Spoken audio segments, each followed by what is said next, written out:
Delhi north east മണ്ഡലത്തിലെ കനയ്യകുമാറിന്റെ സ്ഥാനാർത്ഥിത്വത്തിനെതിരെ കോൺഗ്രസിൽ പ്രതിഷേധം.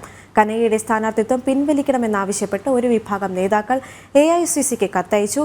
കനയ്യയുടെ സ്ഥാനാർത്ഥിത്വത്തിൽ പ്രതിഷേധിച്ചാണ് അരവിന്ദർ സിംഗ് ലൗലി രാജിവെച്ചത്. വിവരങ്ങളുമായി ഗൗതം അനന്തനാരായണൻ ചേരുകയാണ്. ഗൗതം, എന്തൊക്കെയാണ് വിശദാംശങ്ങൾ?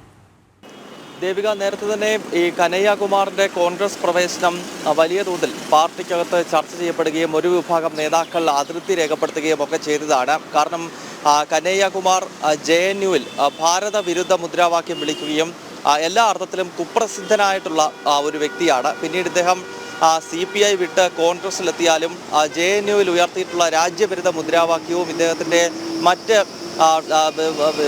പ്രവർത്തനങ്ങളുമൊക്കെ പൊതുജനങ്ങൾക്കിടയിൽ ഇപ്പോഴും അത് നിലനിൽക്കുന്നതിനാൽ ഒരു തരത്തിലും ഒരു ഇമേജ് ഇല്ലാത്ത നേതാവാണ് കനയ്യകുമാർ എന്നത് ഒരു യാഥാർത്ഥ്യമാണ്.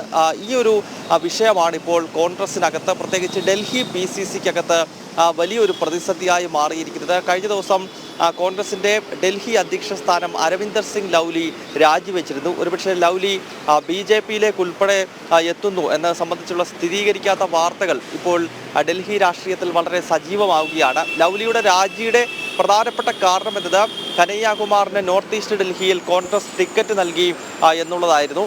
ലൗലി ഉൾപ്പെടെയുള്ള ഒരു വിഭാഗം നേതാക്കൾ ചൂണ്ടിക്കാണിക്കുന്നത്, ഒന്ന്, കനയ്യകുമാറിന് ഒരു ഇമേജ് ഇല്ലാത്ത, ജനങ്ങളുടെ ഇടയിൽ ഒരു അടിത്തറയും ഇല്ലാത്ത ഒരു നേതാവാണ്. ഇയാൾ പ്രശസ്തനാകുന്നത് തന്നെ രാജ്യത്തിനെതിരെ മുദ്രാവാക്യം വിളിച്ചുകൊണ്ടാണ്. പ്രത്യേകിച്ച് JNUവിൽ 2016 നടന്നിട്ടുള്ള സംഭവ വികാസങ്ങൾ, അഫ്സൽ ഗുരു അനുസ്മരണം ഉൾപ്പെടെയുള്ള പ്രവർത്തനങ്ങൾക്ക് നേതൃത്വം നൽകിയ വ്യക്തിയാണ് കനയ്യകുമാർ. അതിനാൽ കനയ്യകുമാറിനെ സ്വന്തം മണ്ഡലത്തിൽ പോലും ആളുകൾക്ക് വേണ്ട എന്നാണ് കോൺഗ്രസിലെ ഒരു വിഭാഗം നേതാക്കൾ ചൂണ്ടിക്കാണിക്കുന്നത്. 2019 ലോക്സഭാ തെരഞ്ഞെടുപ്പിൽ കനയ്യയുടെ ജന്മദേശമായിട്ടുള്ള ബീഹാറിലെ ബഹുസറായി മണ്ഡലത്തിൽ 4,22,000 വോട്ടുകൾക്കാണ് BJP നേതാവും കേന്ദ്രമന്ത്രിയുമായ ഗിരിരാജ് സിംഗിനോട് കനയ്യ പരാജയപ്പെട്ടത്. അങ്ങനെ സ്വന്തം നാട്ടിൽ തന്നെ 4 ലക്ഷത്തിലധികം വോട്ടുകൾക്ക് പരാജയപ്പെട്ടിട്ടുള്ള ഒരു നേതാവിനെ കൊണ്ടുവന്ന് ഡൽഹിയിലെ ഒരു പ്രധാന സീറ്റിൽ കോൺഗ്രസ് ദേശീയ നേതൃത്വം മത്സരിപ്പിക്കുന്നു എന്നതാണ് ഡൽഹി ഘടകത്തെ ചൊടിപ്പിച്ചിട്ടുള്ളത്, ഒരു വിഭാഗം നേതാക്കളെ ചൊടിപ്പിച്ചിട്ടുള്ളത്. ധാരാളം മുതിർന്ന നേതാക്കൾ ഉണ്ടായിട്ടും അവരെ എല്ലാം ഒഴിവാക്കിക്കൊണ്ട് ഈ കനയ്യയെ പോലെ ഒരു കുപ്രസിദ്ധനെ എന്തിന് മത്സരിപ്പിച്ചു എന്ന ചോദ്യമാണ്